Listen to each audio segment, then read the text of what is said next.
The world is increasingly saying to organizations, you know, up until now, you've externalized a lot of things to us. And increasingly, we're not going to let you do this anymore.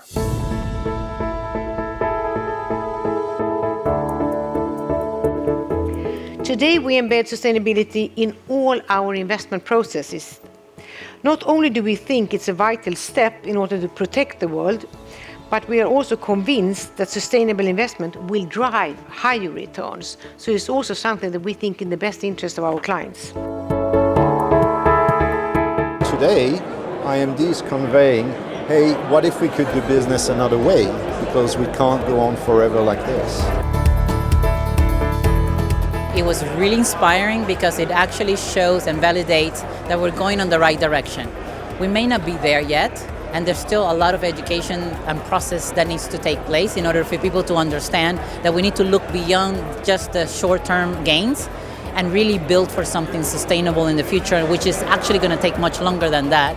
The most recent data is indicating that you need 25% of a population in order to convert the other 75%.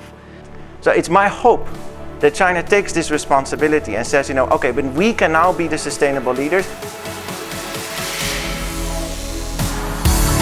Our personal responsibility has to go by what are we voting when we vote? Do we have the government that really help executives solving this dilemma?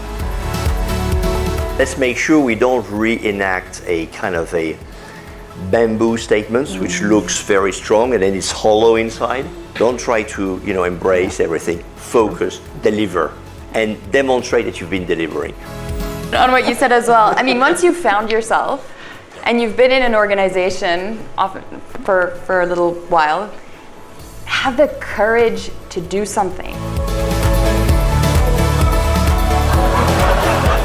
To me, it was exciting to see that IMD actually does inspire people to bring that up and to ask their executive to make sure that they reflect on this and they bring it as part of their businesses. So I'm particularly happy today to have heard how we are trying to bring this into the governance of a company.